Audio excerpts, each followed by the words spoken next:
Done.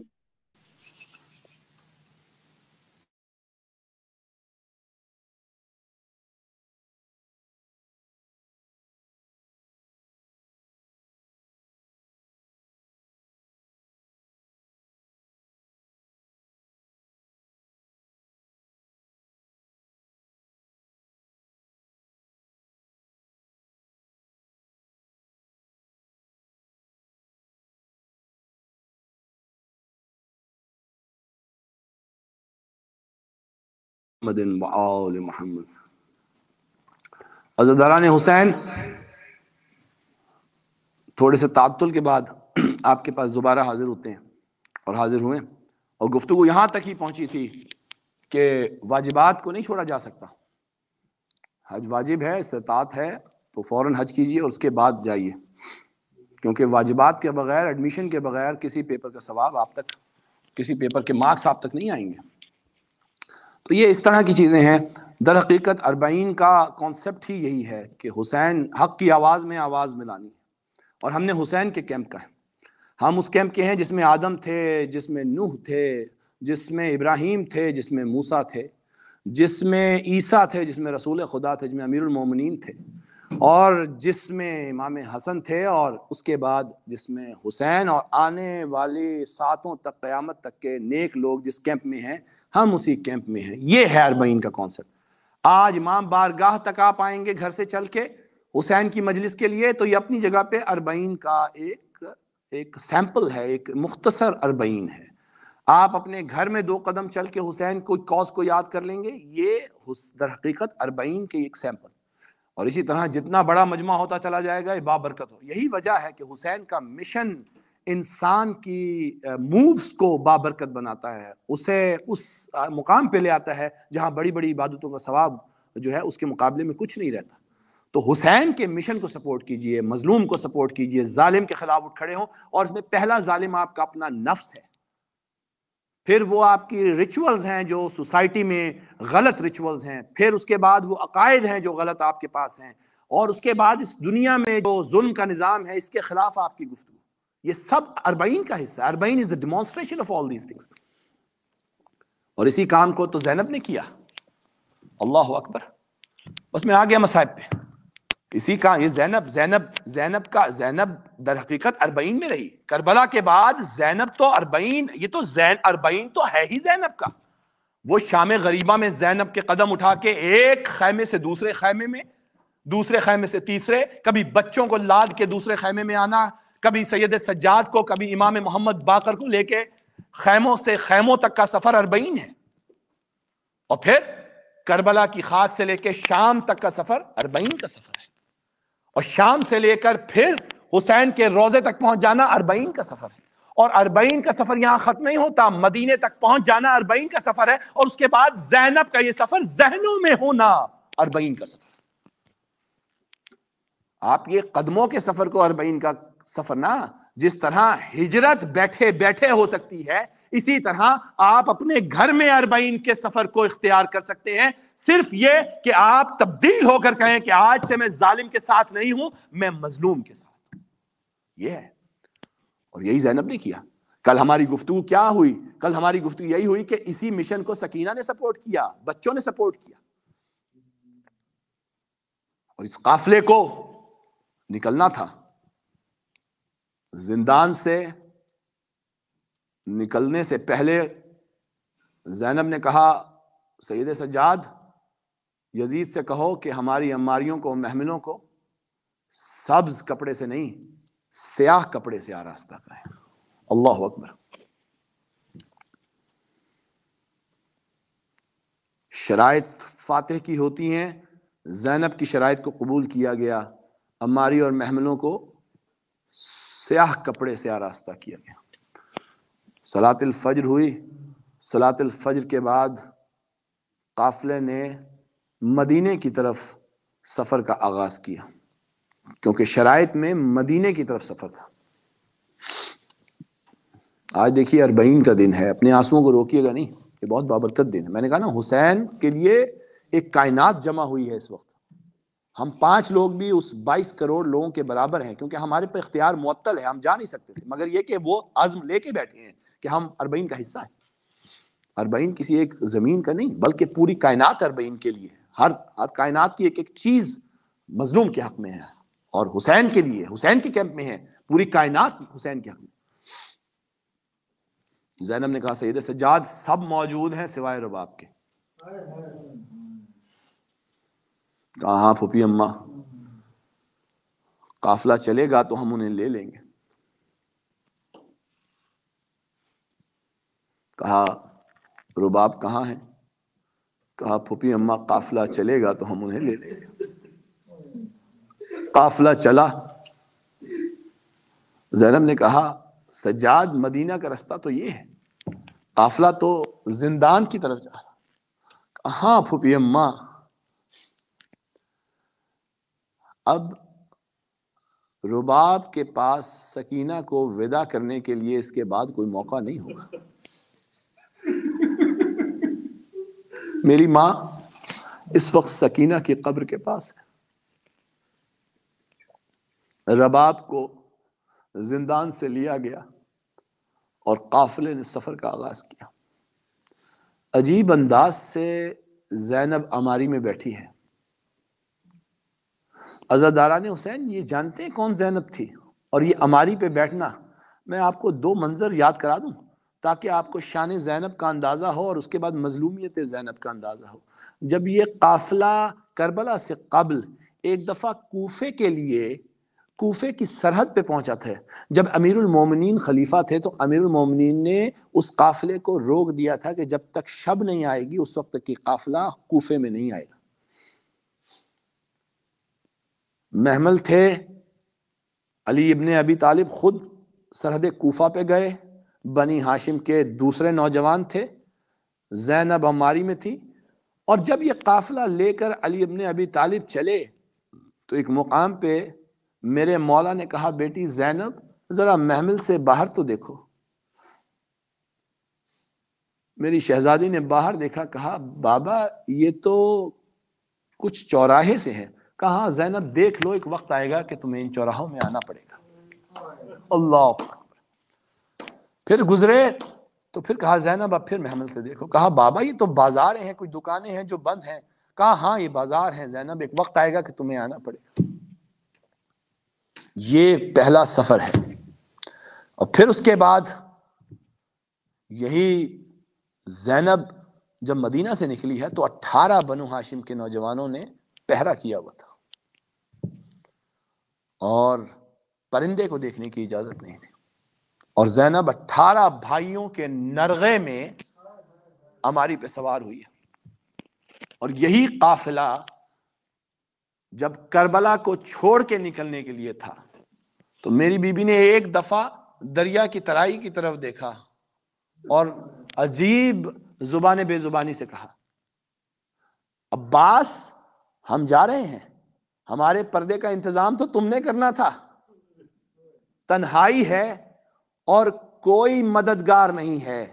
عباس تنہائی ہے اور کوئی مددگار نہیں ہے. حضور دوسرا مصرع دیکھیے گا اور اس کی مظلومیت دیکھیے گا. عباس، میری شہزادی ترائی کی طرف رخ کر کے حضرت عباس کی طرف رخ کر کے دی بھائی تنہائی ہے اور کوئی مددگار نہیں ہے. عباس بہن واقف بازار نہیں ہے.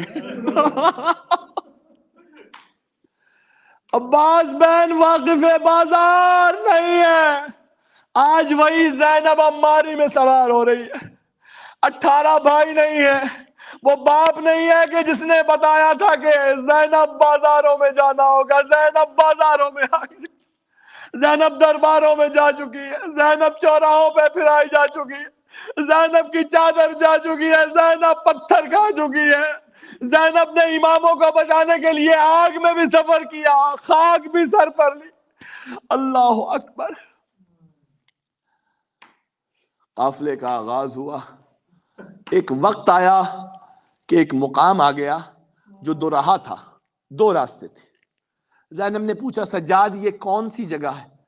کہا پھوپھی اماں ایک راستہ کربلا کی طرف جاتا ہے، دوسرا مدینہ. ادھر زینب نے کربلا کا نام سنا، اپنے بھائی کی یاد جو کبھی محو ہوئی نہیں تھی وہ اور زیادہ شدت سے آئی. کہا ابا، کہا سجاد ٹھہرو، ہم کربلا کی طرف جائیں گے، میں اپنے بھائی کو پرزہ دینے کے لیے جانا چاہتی ہوں.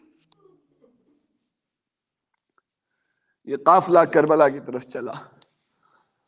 ادھر ایک صحابی رسول جابر ابن عبداللہ الانصاری، ان کو خبر ملی کہ حسین کربلا میں،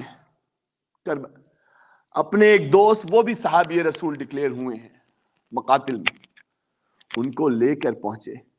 جابر بہت ضعیف ہو چکے تھے، آپ جانتے ہیں ان کی آنکھیں کام نہیں کرتی تھی اور بڑے ان سے سنائی بھی نہیں، انہیں سنائی بھی نہیں دیتا تھا، مشکل سے سنتے تھے. اپنے دوست کے ساتھ کسی نہ کسی طریقے سے کربلا پہنچے، اور جب کربلا پہنچے تو ان کے دوست نے ان کو بتایا کہ کچھ قبریں ہیں. جابر نے کہا کہ مجھے کچھ پانی کی طرف راہ دکھاؤ، میں وضو کرنا چاہتا ہوں، نماز پڑھنا چاہتا ہوں. نماز پڑھنے کے بعد جابر آگے بڑھے اور کہا کہ اے میرے دوست، کچھ روایات میں غلام کا بھی تذکرہ ہے لیکن معتبر روایات بتاتی ہیں کہ وہ ان کے دوست تھے، اور ممکن ہے دوست اور غلام دونوں. کہا اے میرے دوست، اے میرے بھائی، یہ قبر میں میرے مولا حسین کی قبر کون سی ہے؟ کہا کہ جابر، اس صورتحال میں تو کچھ نہیں، کچھ قبریں ہیں کہ جو زمین سے ذرا اوپر ہیں، ان میں کسی کی شناخت کرنا ممکن نہیں ہے. کہا اچھا، لیکن میں جانتا ہوں حسین کو، میں نے تو حسین کا بچپن بھی دیکھا ہے، میں نے تو وہ وقت بھی دیکھا ہے جب رسول حسین کو اپنے کندھے پر لے کر مدینے کی گلیوں میں پھرتے تھے. میں نے تو وہ وقت بھی دیکھا ہے کہ جب حسین رسول کے کاندھے پہ سوار ہوئے اور حسین سجدے میں تھے تو حسین نے سجدے کو طول کیا. میں نے تو وہ وقت بھی دیکھا جب حسین مسجد نبوی میں داخل ہوئے اور گرے تو رسول نے خطبہ منقطع کیا اور حسین کو اپنی باہوں میں بٹھا کر کبھی حسین کے چہرے کو چومتے تھے، کبھی حسین کے سینے کو چومتے تھے. میں نے تو وہ بھی دیکھا ہے کہ جب حسین کو لے کر کتنی ہی دیر رسول دیکھتے رہتے تھے، کبھی گلے کو چومتے تھے، کبھی بازوؤں کو، کبھی سینے کو چومتے تھے. میں نے تو وہ بھی دیکھا ہے جب حسین شباب میں تھے. میں نے تو وہ لمحے بھی دیکھے ہیں جب علی ابن ابی طالب کے بیٹے تھے، فاطمہ کے بیٹے تھے. میں نے حسین کو حسن کے ساتھ بھی جاتے دیکھا ہے، میں نے حسین کو کربلا کے لیے بھی نکلتے دیکھا ہے. میں حسین کو جانتا ہوں، حسین سے بے حد محبت رکھتا ہوں، حسین مجھ سے محبت رکھتے ہیں. اے میرے دوست، مجھے ذرا ان قبروں کے قریب لے جا. وہ ہاتھ پکڑ کے جابر کو ان قبروں کے قریب لے گیا. اب جابر ان قبروں کے قریب ہے، جابر کو نظر نہیں آتا. جابر نے آنکھیں بند کی، آنکھوں سے گریہ شروع ہوا اور اسی گریہ میں آواز دی، السلام علیکم یا ابا عبداللہ.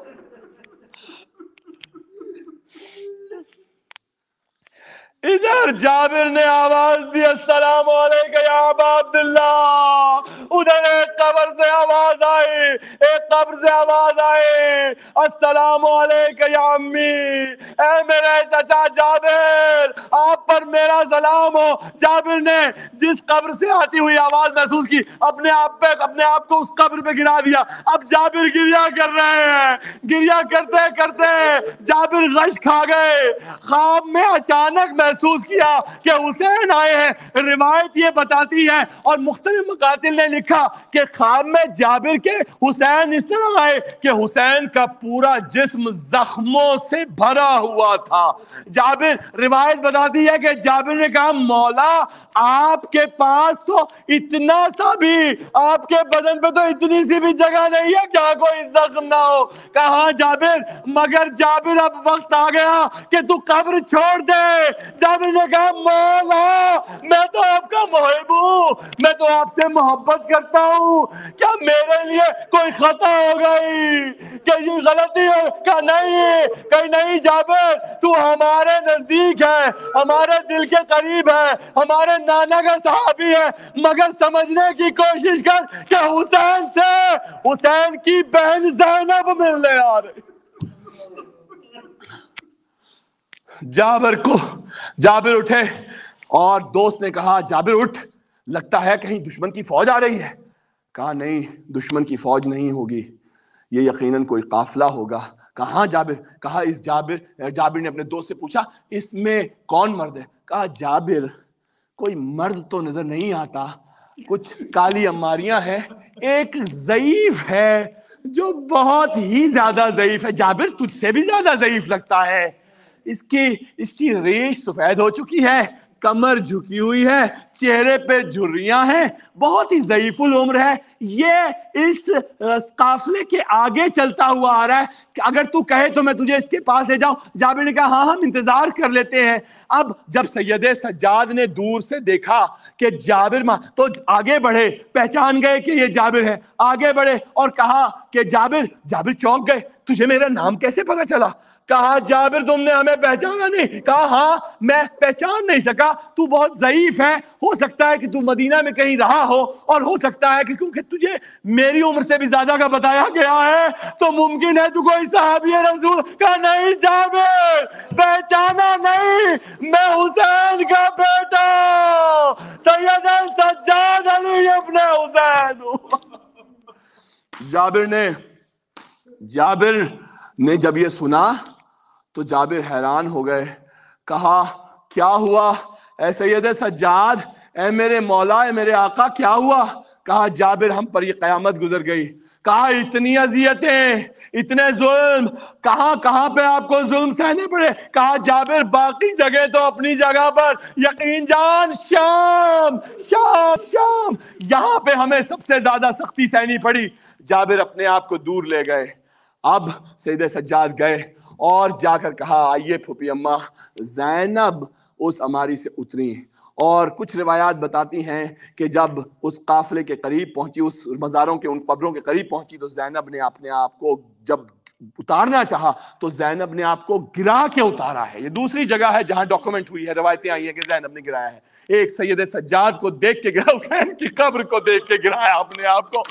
اب اللہ اکبر، بہن بھائی کی طرف آئی اور بڑی سرخرو ہو کے آئی، بڑی فاتح بن کے آئی اور کہا حسین تو نے کربلا فتح کیا تھا نا، دیکھ زینب نے تجھ سے ایک وعدہ کیا تھا، تو سر دے کے کربلا فتح کرے گا، میں اپنی ماں کی چادر دے کے شام کو فتح کروں گی۔ حسین زینب فاتح شام و کوفہ ہو کے آئی ہے، تیرے مشن کو کمپلیٹ کر کے آئی ہے، مگر حسین ایک جگہ معافی کی خواستگار بھی ہے تیری بہن، ایک جگہ معافی کی خواستگار بھی ہے، اور وہ یہ کہ تو نے ایک امانت دی تھی، وہ سکینہ جس کا ہاتھ تو نے میرے ہاتھ میں پکڑا دیا تھا، زینب اسے شام کے زندان میں کھو آئی، زینب اسے شام کے زندان میں آئی۔ خدا جانے بہن نے بھائی کی قبر پہ گر کر کس انداز سے گریہ کیا، کوئی رپورٹ کرنے والا نہیں ہے، کہیں سے کوئی ڈاکومنٹ، کوئی روایت نہیں ملتی ہے۔ خدا جانے بھائی اور بہن میں کیا گفتگویں ہوئی۔ رباب نے اپنے بچے کے لیے، فروان قاسم کے لیے، سب نے جب سب اپنے اپنے شہیدوں کو دے چکی تو زینب نے کہا ٹھہرو، کہا قافلہ اب چلے گا؟ کہا نہیں، ہم سب جائیں گے، اور وہ جو ہمارے پردے کا ضامن تھا اب ہم سب جائیں گے عباس کے پاس، عباس سے ملیں گے، لعنت اللہ وَسَيَعْلَمُ الَّذِينَ ظَلَمُوا أَيَّ مُنْقَلَبٍ يَنْقَلِبُونَ۔ اللہ اکبر۔ یا رب العالمین ہماری اس مجلس کو مقبول فرما، ہماری اس نشست کو مقبول فرما۔ یہ اربعین کی بے پناہ بابرکت ساعتیں ہیں، یا رب العالمین اس وقت ہمیں اربعین جا کر ان لوگوں میں شمار فرما کہ جو حسین کی نصرت کے لیے اپنی جان، مال، عزت، آبرو سب کو لیے بیٹھے۔ پروردگار ہمیں اربعین کے شرکا میں شمار فرما۔ الہی آمین۔ ہمارے جتنے مومن و مومنات ان کی جائز شرعی حاجات پوری فرما، جتنے ہمارے پروردگار اس وقت مسلمان موجود ہیں ان کو خصوصیت کے ساتھ ان کی جان، مال، عزت، آبرو کی حفاظت فرما، ان کی جائز شرعی حاجات پوری فرما۔ یا رب العالمین تیری شان کریمی بڑی بلند ہے، جو مخلوق ان کو قرض سے نجات، جو بے اولاد ہیں اولاد صالح عطا فرما، خصوص کے ساتھ ہمارے بچوں کو متقین و صالحین میں شمار فرما، جو بیمار ہیں ان کو صحت و سلامتی دے۔ اربعین میں جتنے مومنین ہیں ان کو حفاظت سے واپس گھر لا۔ پروردگار ہمیں اپنی نعمتوں کا شکر ادا کرنے کی ہمیں حسین کے کیمپ کے ہونے کا پروردگار یہ نعمت ہی بہت بڑی ہے، اس کائنات کی سب سے بڑی۔ پروردگار ہمیں حسین کے کیمپ میں محشور فرما اور کیمپ سے اٹھا، اور اسی آخرت میں بھی ہمیں حسین کے ساتھ رکھ۔ الہی آمین۔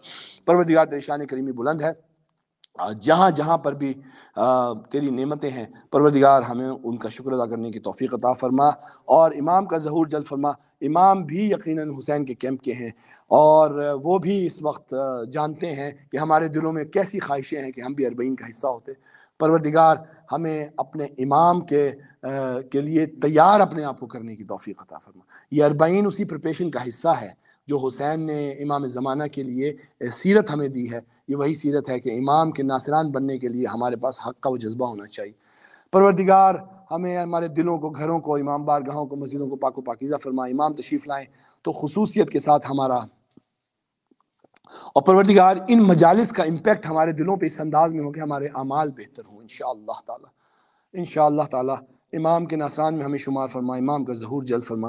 تمام جتنے مومن و مومنات اس وقت مجلس میں مصروف ہیں، جہاں مصروف ہیں، خصوصیت کے ساتھ MWA کے میرے دوست، یہ بہت ہی قریب ہیں میرے دلوں کے، پروردگار ان سب کو صحت و سلامتی عطا فرما۔ جتنے کنٹریبیوٹرز ہیں اس ادارے کے، ان کو اس امام بارگاہ کو قیامت تک قائم رکھ پروردگار۔ یہاں پہ آنے والے ثواب کا حصہ ہم تک بھی پہنچتا رہے۔ بر محمد و آل محمد صلوات۔ ماتم حسین،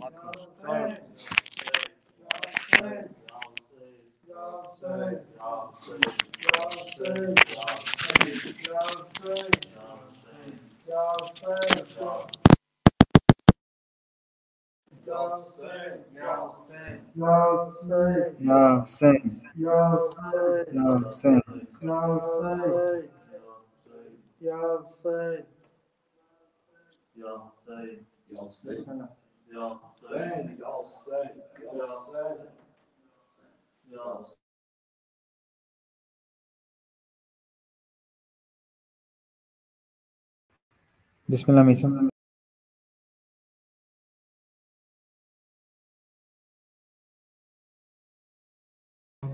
آپ کا مائک میوٹ۔ آخری بار میرا حال مصیبت سن لو، بھائی سجاد سکینہ کی وصیت سن لو،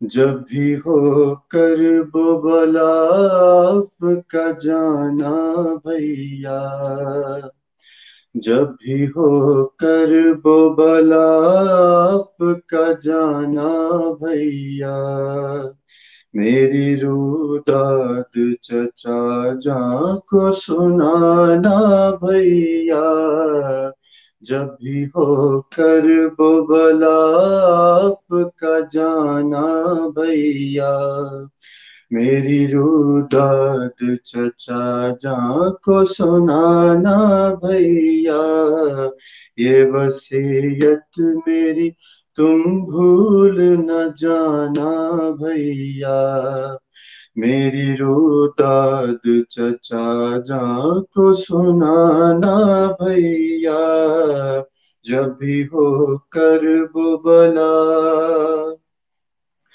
وہ اگر پوچھے میرا حال چچا سے کہنا، میری نیندیں ہوئی پامال چچا سے کہنا، تازیانوں کا سب احوال چچا سے کہنا، ابھی نیلے ہیں میرے گال چچا سے کہنا، جو ستم مجھ پہ ہوئے سارے بتانا بھیا، میری روداد چچا جان کو سنانا بھیا، جب بھی ہو کرب و بلا، پاؤں جلتے تھے میرے ہوتی تھی ایذا مجھ کو چھاؤں میں بیٹھنے دیتے نہ تھے آدھا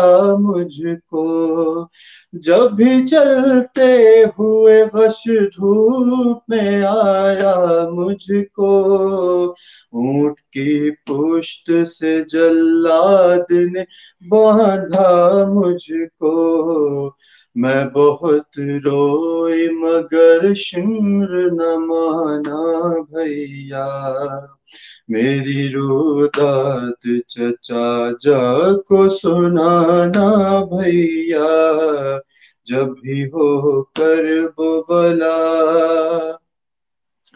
جب حرم قید ہوئے میں نے چچا کو ڈھونڈا جب بندھے پارا گلے میں نے چچا کو ڈھونڈا جب گوہر میرے چھنے میں نے چچا کو ڈھونڈا جب مجھے در لگے میں نے چچا کو ڈھونڈا وہ اگر ہوتے ستاتا نہ زمانہ بھیا میری روداد چچا جان کو سنانا بھیا جب بھی ہو کرب و بلا کربلا جاؤ تو ایسا نہیں ہونے دینا ان کو تنہائی کا صدمہ نہیں ہونے دینا میرے اموں کو اکیلا نہیں ہونے دینا قبر غازی پہ اندھیرا نہیں ہونے دینا ایک دیا میری طرف سے بھی جلانا بھیا میری روداد چچا جان کو سنانا بھیا جب بھی ہو کرب و بلا قید سے چھوٹ کے جب کرب و بلا جاؤ گے پہلے تو کرنا سلام ان کو میری جانب سے پھر بتانا کہ یہ دن کیسے گزارے میں نے اور جب پھول چڑھانے لگے اس تربت پہ میری جانب سے ردا میری اڑھانا بھیا میری روداد چچا جان کو سنانا بھیا جب بھی ہو کرب و بلا سن کے عارف یہ وصیت تھی قیامت برپا لاش عباس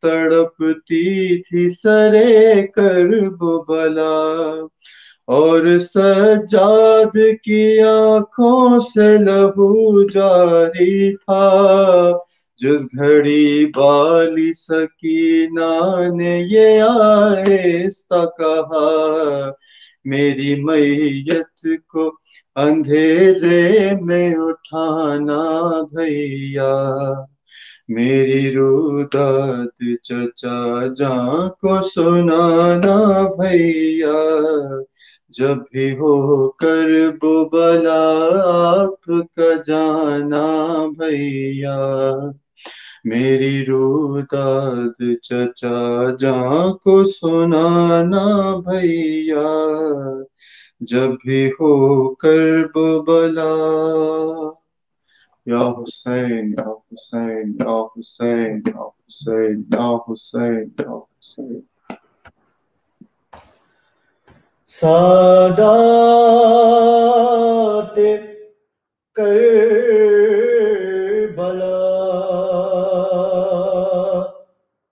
چہلم کو کربلا میں جب آئیں وہ بیبیاں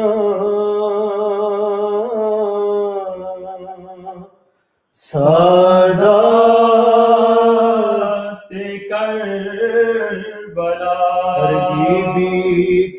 رہی تھی، کچھ اس طرح سے گریا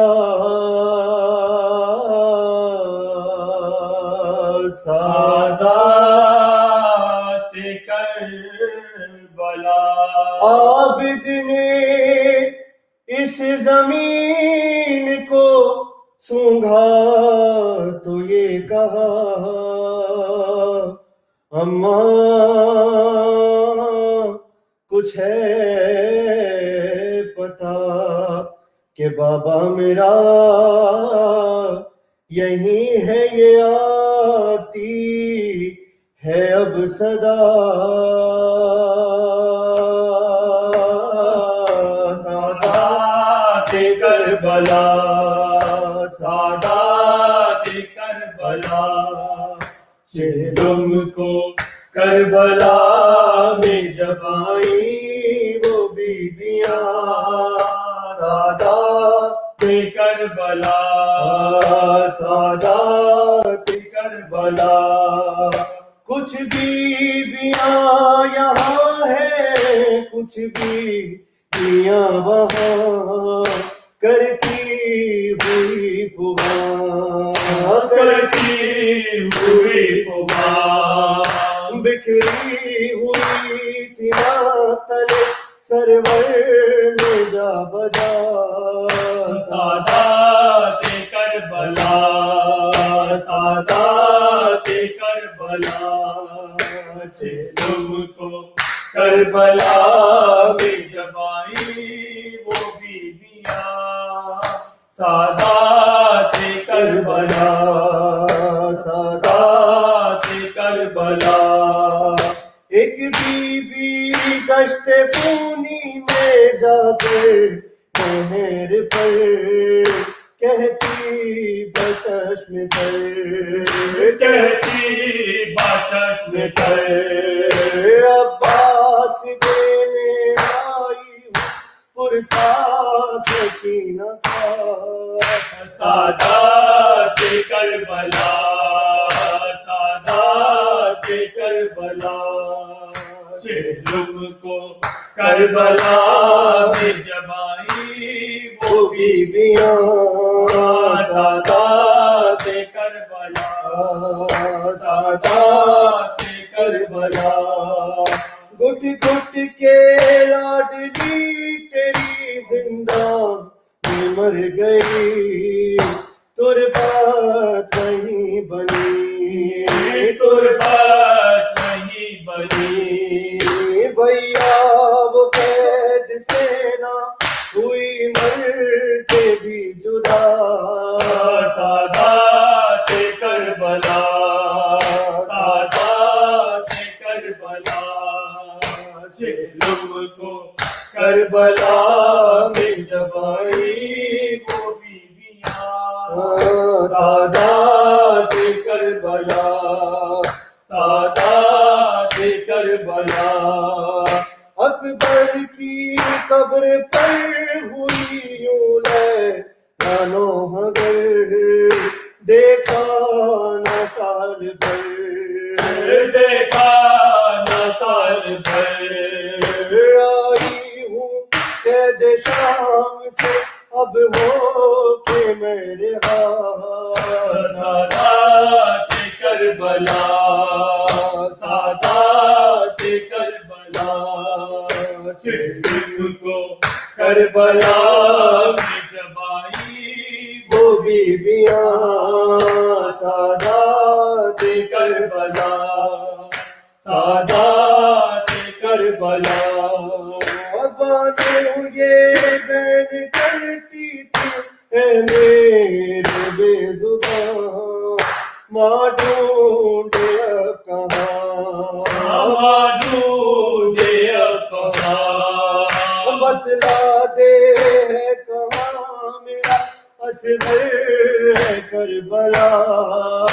سادات کربلا، سادات کربلا. تم کو کربلا میں جب آئیں وہ بیبیاں سادات کربلا،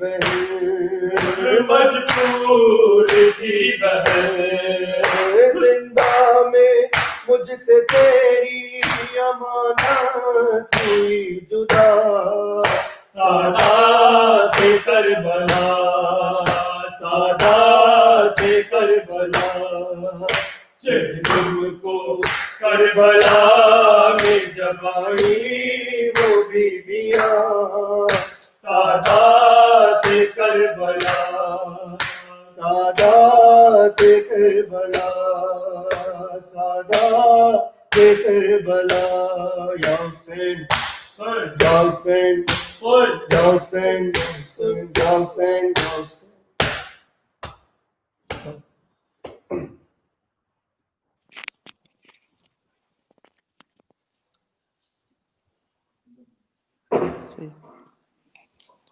السلام علیک یا نبی اللہ، السلام علیک یا رسول اللہ، السلام علیک یا حجت اللہ، السلام علیک یا باعث الہدی، السلام علیکم ورحمۃ اللہ وبرکاتہ، السلام علیک یا ابا عبداللہ وعلى الأرواح التي حلت بفنائك، عليك مني سلام الله أبدا ما بقيت وبقي الليل والنهار، ولا جعل الله آخر العهد مني لزيارتكم.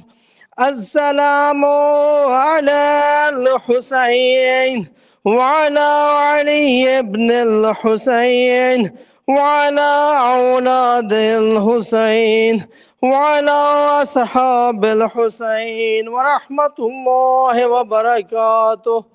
السلام عليك يا غريب الغرباء، السلام عليك يا معين الضعفاء والفقراء، السلام عليك يا شمس الشموس، السلام عليك يا أنيس النفوس، السلام عليك وعلى آبائك السبعة وأبنائك الأربعة ورحمة الله وبركاته.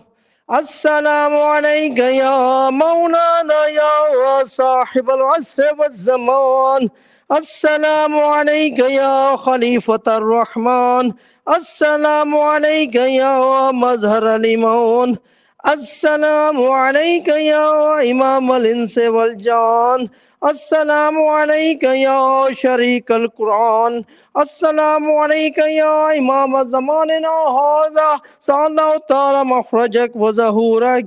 السلام عليكم ورحمة الله وبركاته. اللهم صل على محمد وآل محمد. اللهم كن لوليك الحجة ابن الحسن صلواتك عليه وعلى آبائه في هذه الساعة وفي كل ساعة، وليا وحافظا وقائدا وناصرا ودليلا وعينا، حتى تسكنه أرضك طوعا وتمتعه فيها طويلا برحمتك يا أرحم الراحمين. اللهم صل على